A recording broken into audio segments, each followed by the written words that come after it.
Hola, hola. ¿Estás sin voz? Hola. ¿Me escucha? Hola, hola.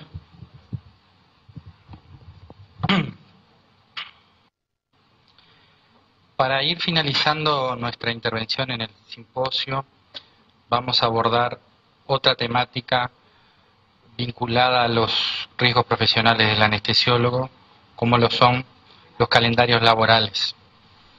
Si nosotros analizamos la realidad en la cual vivimos, en los últimos años el escenario laboral del anestesiólogo ha sufrido cambios muy vertiginosos en cuanto al escenario laboral.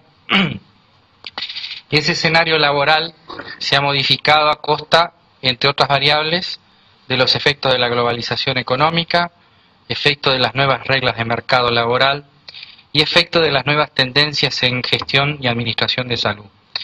Y estos aspectos todos los países de Latinoamérica los vivimos y lo estamos viviendo de una manera constante y permanente. Y si bien los riesgos profesionales vinculados a la organización laboral, dentro de los cuales están los calendarios laborales, eran importantes, la coyuntura actual cobran aún más importancia. Yo los escuchaba cuando le hacían las preguntas al doctor Barona hoy, y en ellas surge nítidamente toda la problemática laboral que tiene el anestesiólogo, en este caso en Colombia, que con matices es muy parecida en toda Latinoamérica. En definitiva, los riesgos profesionales del anestesiólogo, de los tantos, que hoy analizamos algunos, hay unos que son los riesgos vinculados a la organización laboral. Y el riesgo vinculado a la organización laboral es un riesgo complejo, porque involucra, entre otras cosas, todo lo que es el diseño del puesto de trabajo, la densidad de tareas, la política institucional de empleadora y los calendarios laborales.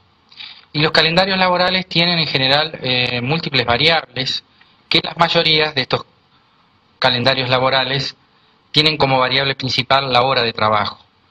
¿Cómo se compone un calendario laboral? Un calendario laboral se compone, entre otras variables, de las horas de trabajo y las horas de descanso. Las horas de trabajo se vincula a horas de trabajo diurnas, nocturnas, el día extenso de trabajo, la combinación de horas nocturnas y diurnas, de diurnas con nocturnas, horas contiguas, ya sea de la noche al día o del día a la noche. Hay una serie de variables que vinculan el calendario al trabajo y el calendario para descansar. El descanso por día, descanso en el horario de trabajo, el descanso semanal, mensual o inclusive anual. Todos esos factores hacen que el calendario laboral para el anestesiólogo sea complejo. ¿Cómo es la realidad del anestesiólogo? Tenemos un perfil de trabajo muy claro y que lo que yo les voy a contar ahora, ustedes mismos en la discusión lo pusieron de manifiesto. Altas cargas horarias de trabajo semanales, con día extenso de trabajo, que se define aquel que es superior a las 8 horas de trabajo, horas diurnas consecutivas, horas continuas con y sin descanso, horas extras fuera del horario, digamos, habitual, extensión horaria nocturna, horas nocturnas, y escaso e irregular descanso. Esa es la realidad del perfil del anestesiólogo. Vamos a plasmarlo en algunos aspectos estadísticos. Aquí tenemos tres visiones de Estados Unidos, de Australia y Nueva Zelanda y de Latinoamérica. Vemos que las cargas laborales son importantes, entre 24 y 96 horas promedio en Estados Unidos, entre 24 y 72 horas promedio en Latinoamérica y entre 35 y 95 en Nueva Zelanda. Acá queremos hacer hincapié en un sector del mundo que se ha preocupado mucho por esta temática y a pesar de ellos tienen cargas entre 35 y 95 horas semanales, como hablamos, pero el 47% de los especialistas en anestesia reportaron trabajar más de 70 horas semanales en los últimos 6 meses, con periodos continuos de hasta 20 horas promedio.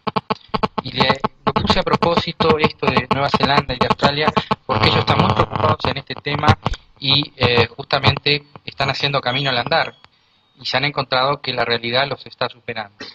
En Estados Unidos, la carga horaria es de 48 a 96 horas semanales, con un promedio de 36 horas continuas de trabajo. Aquí, si tomamos en cuenta esta realidad, para los residentes, en Nueva Zelanda, para poner un ejemplo, se registran cargas entre 45 y 70 horas semanales, donde el 79% trabajó más de 70 horas en los últimos 6 meses. O sea, tanto los profesionales ya titulados como los residentes. Periodos continuos de 20 horas y un promedio de 2.7 noches por semana los residentes. O sea que volvemos a introducir en este tema de los riesgos profesionales a los residentes, muy golpeado por los riesgos biológicos, por las adicciones y por los inadecuados calendarios que ofrece el entrenamiento y la formación anestesiológica, y la exigencia, que también lleva a problemas de estrés. Quiere decir de que las cargas horarias de los residentes en general son muy altas. Hoy en el convencí con un grupo de residentes de aquí y me dicen que trabajan un promedio de 80 horas semanales. Yo les decía que internacionalmente el promedio es alrededor de 100 horas semanales, lo que se trabaja en realidad. La tendencia mundial es a bajarlas. Tal es así que si nosotros tomamos las regulaciones en áreas no médicas, ejemplo aviación, ejemplo transporte pesado de camiones, las regulaciones horarias son de 60 horas semanales. Y si nosotros vimos esa realidad, quiere decir que los anestesiólogos en los promedios de cargas horarias semanales estamos muy por encima de esas 60 horas. Por eso va a ser muy importante que nosotros tengamos ese código de regulación de horas futuramente para poder regular nuestro trabajo. Pero entonces la pregunta que nos hacemos, en primer lugar, no estamos dentro de las regulaciones en áreas no médicas. ¿Qué pasa con las áreas médicas? Hoy por hoy, la Comunidad Europea tiene un 58 horas semanales y plantea para el 2007 48, que sería la cifra aparentemente definitiva de ellos. En los Estados Unidos bordean las 80 horas. Quiere decir que es un tema que es delicado, todavía no está determinado con claridad para los anestesiólogos, pero por eso va a tener mucha trascendencia en nuestro código latinoamericano. Surge nítidamente que tenemos inadecuados calendarios laborales con exceso de horas de trabajo y escaso descanso. Entonces la pregunta que nos hacemos, ¿qué probabilidad de riesgo para la salud generan los calendarios laborales que